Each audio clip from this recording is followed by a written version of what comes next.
New Year's Eve, a night of celebration, hope, and excitement for most of us.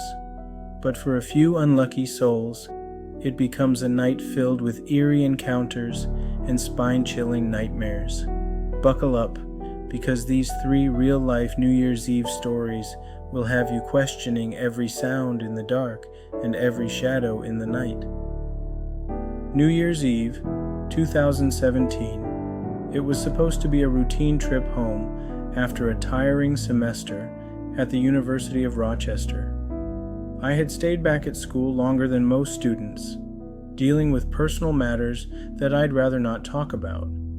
By the time I finally packed my bags and boarded my flight to Ohio, the festive spirit of the holidays had already dimmed. I wasn't in a great mood to begin with. Missing Christmas with my family had left a hollow feeling, and the flight delay on New Year's Eve only added to my frustration. My parents, eager to stick to their plans, had left early for my cousin's party, taking the main car. That left me with the backup car and our golden retriever, Vera, as my sole companion for the drive. Vera had been my rock through some tough times. Her golden fur and ever-wagging tail were a source of comfort, even when the world felt like it was closing in. So, while I wasn't thrilled about making the trip solo, having her along made it slightly easier to bear. By the time my Uber dropped me off at home, it was already creeping past 10 p.m. I hurriedly tossed my bags into the car, grabbed Vera, and locked up the house. The road ahead was quiet and dark, stretching for miles through the Ohio countryside. The sky was a deep, inky black, dotted with stars that seemed colder than usual. The faint dusting of snow on the ground reflected the glow of my headlights, but beyond that, the darkness was absolute. The road twisted and turned, flanked by barren fields and clusters of skeletal trees. It felt like driving through a void, the kind of quiet that makes your own breathing seem too loud. About halfway through the drive, Vera began to whine. At first it was soft, almost like a murmur, but it quickly escalated into restless pacing in the passenger seat. I glanced over, concerned. "What's wrong, girl?" I asked, my voice breaking the oppressive silence. She didn't respond, of course, but her behavior was unmistakable. She needed to go out. I sighed, scanning the road ahead for a safe spot to pull over. Eventually, I found a narrow clearing just wide enough for the car. The headlights illuminated a patch of snow-covered ground bordered by dense woods. The woods were unnerving. The trees stood tall and silent, their bare branches reaching skyward like skeletal fingers. The darkness beyond the tree line was so complete it felt alive, pressing against the edge of the clearing like a tangible force. I stepped out of the car, the cold biting through my jacket almost immediately. Vera bounded out after me, her golden fur glowing faintly in the light. She sniffed around the edge of the trees, her breath visible in the frigid air. And then it happened. A sound shattered the stillness, a loud, deliberate crashing noise from deep within the forest. It wasn't the kind of sound you'd expect from an animal. It was heavier, more purposeful, like footsteps breaking through the underbrush. My breath hitched and I froze. The sound echoed through the trees, growing fainter as it moved deeper into the woods. My heart began to race, and I strained to see beyond the first few trees, but the darkness was impenetrable. "Vera!" I called out, my voice trembling. Before I could react, she bolted. Her golden form disappeared into the shadows, swallowed by the forest. Panic surged through me. I yelled her name, my voice echoing into the void, but she didn't come back. I couldn't leave her out there, not in the freezing cold, not with whatever had made that noise. Without thinking, I grabbed my phone and plunged into the forest after her. The darkness was suffocating. My phone's flashlight barely pierced the gloom, casting jagged shadows on the trees. The thin layer of snow on the ground reflected just enough light to keep me from tripping, but every step felt like walking into the unknown. "Vera?" I shouted, my voice breaking. The cold bit into my skin, and my breath came in sharp gasps. I pushed deeper into the woods, the crashing sound still echoing faintly ahead. My heart pounded as I imagined what might be out there. An animal? A person? The possibilities swirled in my mind, each more terrifying than the last.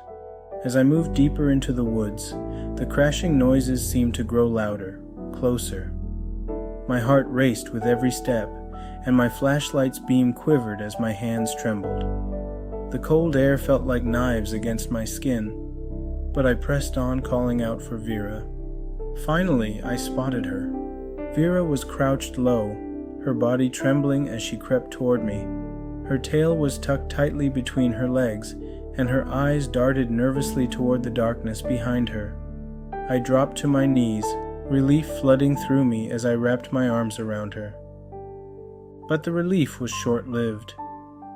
A new sound broke the silence, closer this time. The same heavy, deliberate crashing, but now it was following us. My body went rigid as I realized we weren't alone.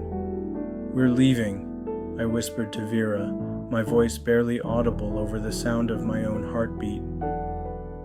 She stuck close to my side as we turned back toward the car. But the woods, which had seemed unnervingly straightforward on the way in, now felt like a labyrinth. Every tree looked the same, and I had no idea if we were heading in the right direction. The crashing sounds behind us grew louder, more insistent. Whatever was out there, it wasn't trying to stay hidden. It wanted us to know it was following. My chest tightened as I fought the rising panic, every fiber of my being screaming at me to run. Vera stayed close, her body pressed against my leg as we moved. Her usual energy and confidence were gone, replaced by a quiet, trembling fear. I couldn't let her down. I had to get us out of there. The thin beam of my phone's flashlight barely lit the way, its pale glow flickering as if the darkness itself was trying to snuff it out. The snow on the ground, which had initially seemed helpful, now worked against me, muffling the sounds of my own steps while amplifying the relentless crashing behind us. "Come on, Vera," I whispered, my voice shaking as I urged her forward. And then I saw it, the faint glow of my car's headlights piercing through the trees. Relief flooded through me, giving me a burst of energy. I pushed forward, practically dragging Vera with me as we stumbled out of the woods and into the clearing. But the relief was short-lived. As I reached the car and threw the door open, I glanced back toward the woods and froze. At the edge of the tree line, 3 shadowy figures stood motionless, their forms barely visible in the dim light. They didn't move, didn't speak. They just stood there, watching. My heart pounded in my chest as I stared at them, my mind racing to make sense of what I was seeing. Were they people? Something else? I didn't want to find out. I shoved Vera into the car and climbed in after her, slamming the door shut and locking it in one frantic motion. My hands shook as I jammed the keys into the ignition, the engine sputtering to life. Without wasting a second, I floored it, the tires spinning briefly on the icy ground before catching traction. The shadowy figures didn't move, but their presence lingered in my mind as I sped down the road. My eyes flicked to the rearview mirror every few seconds, half expecting to see them following, but the road behind me was empty. It wasn't until I'd driven several miles that I noticed something that made my stomach drop. Vera was bleeding. Her golden fur was matted with blood near her shoulder, and a thin cut ran just below her shoulder blade. It wasn't deep, but it was fresh. My mind raced as I tried to piece together what had happened. Had she been attacked? Had one of those figures hurt her? I pulled over, my hands trembling as I grabbed the first aid kit from the trunk. My mom always insisted on keeping one in every car, and for once I was grateful for her over-preparedness. "Hold still, girl," I whispered as I cleaned the wound and wrapped it in gauze. Vera whimpered softly, her eyes wide and frightened, but she didn't resist. As I worked, my mind kept returning to the shadowy figures. What were they? Why had they been watching us? And most importantly, what had they wanted? The rest of the drive was a blur. My hands shook on the steering wheel, my eyes darting between the road ahead and the rearview mirror. The silence in the car was deafening, broken only by Vera's occasional whimpers. When I finally reached my cousin's house, the warmth and light spilling from the windows felt surreal, almost dreamlike. I sat in the car for a moment, trying to steady my breathing and convince myself that it was over. But as I opened the door and stepped out, a chill ran down my spine. The woods surrounding my cousin's property were eerily similar to the ones I had just escaped. The bare trees stood silent and still, their dark silhouettes blending into the night. For a brief moment, I thought I saw movement among the shadows, but when I blinked, it was gone. I decided not to tell my family what had happened. Somehow, putting it into words made it feel more real, and I wasn't ready for that. Instead, I pasted on a smile and joined the celebration, all the while feeling like I was being watched.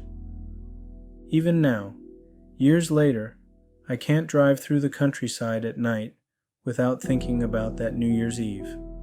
The memory of those shadowy figures lingers in the back of my mind, a constant reminder that some things are better left unexplored. If this story sent shivers down your spine, make sure to like this video and share it with your friends. Who knows, maybe someone you know has had an experience like this. Let's find out together. A few years ago, I set out on a simple journey, driving to my parents' house in upstate Pennsylvania to celebrate New Year's Eve. It was a trip I had made countless times before, a peaceful few hours on the road that gave me time to think and unwind. That year, I left in the late afternoon, hoping to arrive well before midnight. The weather was calm at first. The sky was a dull gray, heavy with the promise of snow, but the roads were clear, and the drive felt uneventful. I had my favorite playlist on, the steady rhythm of the music blending with the hum of the engine.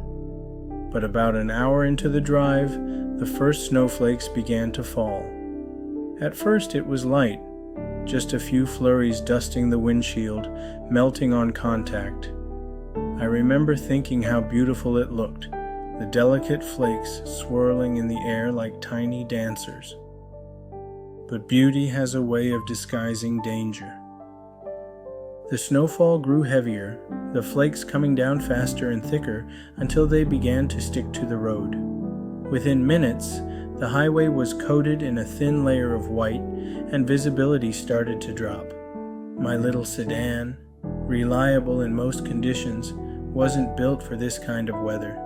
The tires began to slip on even the slightest inclines, and I knew I was in trouble. The further I drove, the worse it got. The snow didn't just fall, it poured, blanketing the landscape in a relentless sheet of white. The trees lining the road became indistinct shadows, their outlines blurred by the swirling storm. My headlights barely cut through the blizzard, illuminating only a few feet ahead. The world outside was silent, save for the wind howling against the car. It felt like I was driving through a void, the storm swallowing everything in its path. I gripped the steering wheel tightly, my knuckles white as I fought to keep the car steady. Every turn of the wheel felt precarious, every press of the brake a gamble. My heart pounded in my chest, a steady rhythm of fear as I realized I couldn't keep going. I spotted a section of the shoulder wide enough to pull over and decided it was my best option. The thought of continuing in these conditions was too dangerous. One wrong move, and I could end up sliding off the road or worse. As I eased the car to a stop, the snow piled up quickly around me, muffling the world in an eerie quiet. I sat there for a moment, staring out at the storm, trying to steady my breathing. My phone buzzed in the cup holder, and I picked it up to see a text from my mom asking where I was. "Stuck in a blizzard," I replied. "Pulled over. Don't worry, I'll wait it out." Her response came quickly. "Be safe. Call us if you need anything." I put the phone down and leaned back in my seat, trying to shake the unease that had settled over me. The storm was relentless, the snow swirling against the windows in unpredictable patterns. It felt like I was trapped in a snow globe, cut off from the rest of the world. After what felt like hours, I noticed headlights in my rearview mirror. They appeared slowly, faint at first, but growing brighter as a vehicle approached. It wasn't another car, it was a snowplow. The massive vehicle pulled up beside me, its high beams casting an otherworldly glow on the storm. The driver rolled down his window, and I saw an older man with a weathered face and a thick gray beard. "You okay there?" he called out, his voice barely audible over the wind. I nodded, though I wasn't sure he could see me through the snow. "Yeah, just waiting for the storm to let up." He frowned and shook his head. "This storm's not stopping anytime soon. Roads are only going to get worse. You can't stay out here. It's not safe." I hesitated, unsure of what to do. "What do you suggest?" "Hop in," he said, gesturing to the passenger seat of the plow. "I'll take you somewhere safe. Your car won't make it in this." Everything about the situation made sense. He was right. My car wasn't built for these conditions, and sitting on the side of the road wasn't a long-term solution. But something about his offer made me uneasy. Still, I didn't see another option. I grabbed my bag, locked the car, and climbed into the cab of the snowplow. The warmth hit me immediately, a stark contrast to the bitter cold outside. The man introduced himself as Ray, his voice gruff but friendly. "Where you headed?" he asked as he guided the plow back onto the road. "My parents' place," I replied, giving him the address. He nodded. "We'll get you there. Might take a bit, but we'll get there." At first I felt relieved. The cab was warm, the plow was steady on the slick roads, and Ray seemed competent. But as we drove, a nagging feeling began to creep in. He wasn't following the route to my parents' house. At first I assumed Ray was taking a shortcut, one of those local routes only seasoned drivers know about. But the further we went, the more I realized we were heading in the wrong direction. "Hey, this doesn't look like the way to my parents' place," I said, trying to keep my voice casual. Ray glanced at me, his expression unreadable. "Trust me, these back roads will get us there faster." Something about his tone didn't sit right with me. As I looked around, I noticed the emptiness of the road. No other cars, no signs of civilization, just endless snow-covered fields and dark woods on either side. The storm had eased slightly, but the isolation felt suffocating. My unease grew as I spotted empty liquor bottles rolling around near Ray's feet. One of them clinked against something wedged between the seats. A knife. Panic bubbled up inside me, but I forced myself to stay calm. I needed to think, to plan. "Can you drop me off at the next gas station?" I asked, my voice steady. "I can call my parents to come get me from there." Ray didn't respond immediately. His hands tightened on the wheel, his knuckles white. "We'll get there soon enough," he said finally, his tone dismissive. That's when I knew I had to act. The air inside the snowplow became heavier with every passing second. My mind raced, trying to make sense of my options. The storm outside was still raging, and I was miles from anywhere familiar. Jumping out into the freezing cold wasn't just dangerous, it was life-threatening. But staying in the cab with Ray felt like an even bigger risk. I glanced at him out of the corner of my eye. His face was set in a hard expression, his jaw tight as he stared straight ahead. The glow of the dashboard lights cast eerie shadows across his weathered features, making him look almost otherworldly. For a moment I considered texting my parents or calling for help, but then I realized I had no signal. The storm and the remote location had rendered my phone useless. My stomach dropped as I slid it back into my pocket. Ray's silence was unnerving. Earlier, he had been talkative, asking me questions about my plans and where I was headed. Now, he didn't say a word. The only sounds were the rumble of the engine and the occasional clink of one of the bottles at his feet. I needed a plan. As we drove, I scanned the horizon for any sign of civilization, a house, a gas station, even another car. But the world outside was a blur of white, the snow falling so thickly that it obscured everything beyond a few feet. And then, in the distance, I saw it. A house. It was barely visible through the storm, but the faint glow of its porch light was unmistakable. My heart leapt at the sight, and I knew this was my chance. "Hey, can we stop there?" I asked, pointing to the house. "I need to use the bathroom." Ray glanced at the house, his expression unreadable. "We're almost to where we need to be," he said, his tone flat. I swallowed hard, my pulse quickening. "Please, I really need to go," I insisted, injecting a note of urgency into my voice. He hesitated, his grip on the wheel tightening. For a moment, I thought he was going to refuse, but then he nodded. "Fine, make it quick." As the plow slowed and pulled onto the narrow driveway, I felt a surge of hope. This was my chance to get away, to put distance between myself and whatever Ray's intentions were. The moment the plow came to a stop, I opened the door and stepped out into the snow. The cold hit me like a wall, the wind cutting through my jacket as I stumbled toward the house.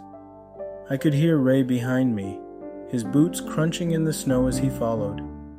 I reached the porch and pounded on the door, my breath coming in frantic gasps. For a moment, there was no response, and panic surged through me. What if no one was home? But then, the door opened. A middle-aged couple stood in the doorway, their faces etched with concern as they took in my appearance. Before I could speak, Ray called out from behind me.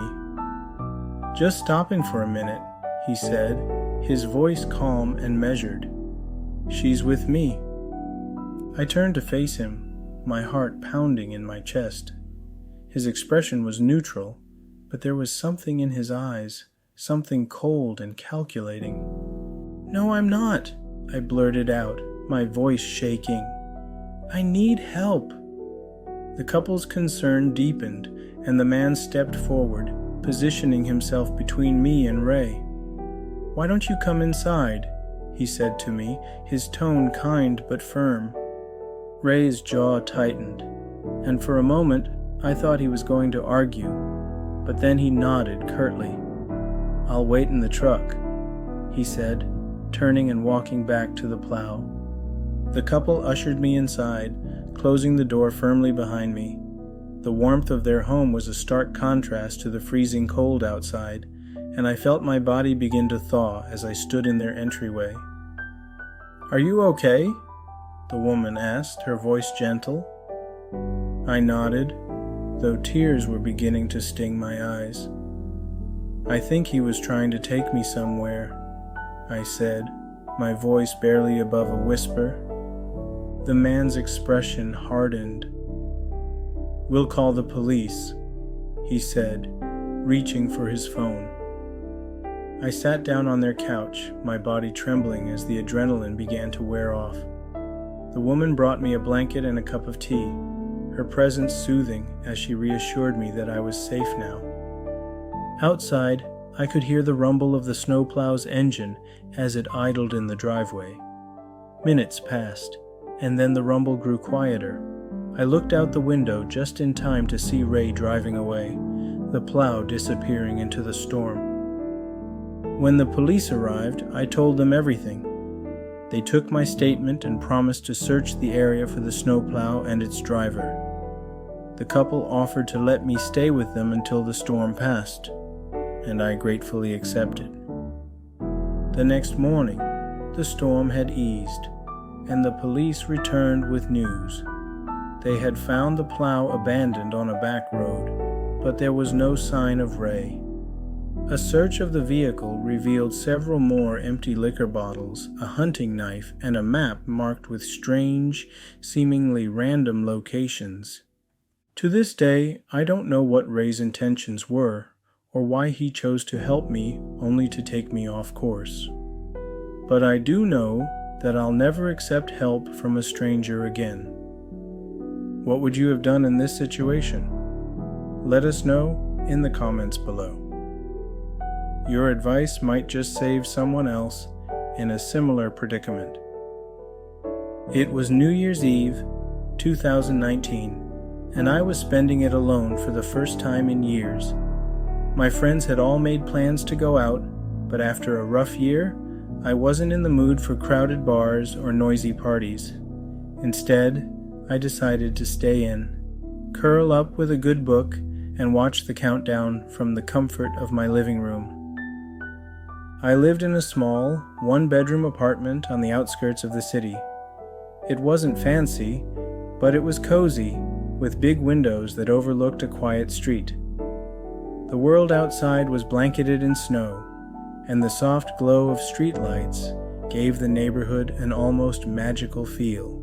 By 11:30 p.m., I had settled into my couch with a cup of hot tea, the book I'd been reading forgotten on the coffee table. The TV was on, playing a live broadcast of the New Year's Eve celebrations in Times Square. The sound of laughter and music filled the room, a stark contrast to the silence of my apartment. I remember thinking how peaceful it was, and then the phone rang. The sudden noise made me jump, my heart skipping a beat as I reached for my cell phone. The screen displayed an unknown number, and for a moment I hesitated. Most of the time I'd ignore calls like this, assuming they were telemarketers or wrong numbers. But something compelled me to answer. "Hello?" I said, my voice cautious. For a moment, there was silence on the other end. Then, a low, raspy voice whispered, "You shouldn't be alone tonight." A chill ran down my spine. "Who is this?" I demanded, trying to keep my voice steady. The line went dead. I stared at the phone, my mind racing. It had to be a prank, I told myself. Some bored teenager trying to scare strangers on New Year's Eve. But the unease lingered, gnawing at the edges of my thoughts. I put the phone down and tried to shake it off, telling myself it was nothing. But as the minutes ticked by, the feeling of being watched grew stronger. The cozy warmth of my apartment began to feel suffocating, the shadows in the corners darker than they should have been. And then, it happened again. The phone rang, the shrill sound cutting through the silence like a knife. My heart pounded as I picked it up, my hands trembling slightly. "Who is this?" I demanded, my voice sharper this time. The same low, raspy voice answered, "I can see you." My blood ran cold. I glanced around the room, my eyes darting to the windows. The curtains were drawn, but the thought of someone standing outside, watching me, sent a wave of fear crashing over me. "This isn't funny," I said, trying to sound braver than I felt. "If you don't stop, I'm calling the police." The voice chuckled, low, guttural, and filled with something that felt like malice. "Go ahead," it said. "They won't get here in time." The line went dead again. I stood there frozen, the phone still clutched in my hand. My mind raced with questions. Who was this? How did they know I was alone? Were they really watching me, or was it just a cruel joke? I moved to the windows, pulling the curtains aside just enough to peek out. The street below was empty, the snow untouched except for a few faint tracks leading to the building's entrance. There was no sign of anyone outside, but the unease didn't fade. I double-checked the locks on my door and windows, my hands shaking as I turned each deadbolt. The apartment suddenly felt too big, too quiet. Every creak and groan of the building made me jump, my imagination conjuring images of someone lurking just out of sight. I told myself I was being paranoid, but then the knocking started. It was soft at first, barely audible over the sound of the TV. A faint, rhythmic tapping that seemed to come from the front door. I froze, my breath catching in my throat. The knocking grew louder, more insistent. Whoever it was, they weren't going away. I crept toward the door, my heart pounding so loudly I was sure they could hear it. "Who's there?" I called out, my voice trembling despite my efforts to sound calm. No answer. The knocking stopped, replaced by an eerie silence that was somehow worse. I pressed my ear to the door, straining to hear any movement outside. For a moment, there was nothing. And then, a whisper. "Let me in." I stumbled back, my blood turning to ice. The voice was the same, the low, raspy tone from the phone calls. They were here. I grabbed my phone, my fingers fumbling as I dialed 911. The operator answered quickly, her voice calm and professional. I explained the situation as best I could, my words tumbling out in a frantic rush. She assured me that an officer was on the way and told me to stay on the line.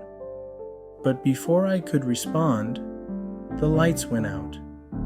The apartment was plunged into darkness, the glow of the TV replaced by an eerie, all-encompassing black. Panic gripped me as I fumbled for the flashlight app on my phone, the small beam of light doing little to dispel the shadows. The knocking started again, louder this time, more forceful. It wasn't coming from the front door anymore. It was coming from the windows. I turned toward the sound, my flashlight beam shaking as it illuminated the curtains. The knocking grew more frantic, the rhythm erratic, like someone, or something, was trying to get in. And then the whisper came again. "Let me in." I backed away, my mind racing. The operator's voice was still on the line, asking if I was okay, but I couldn't focus. The fear was overwhelming, a suffocating weight that pressed down on me from all sides. I didn't know what to do. If you enjoyed these unsettling tales, don't forget to subscribe to Nightmare Narratives and hit the notification bell so you never miss a story. The next nightmare could be waiting for you.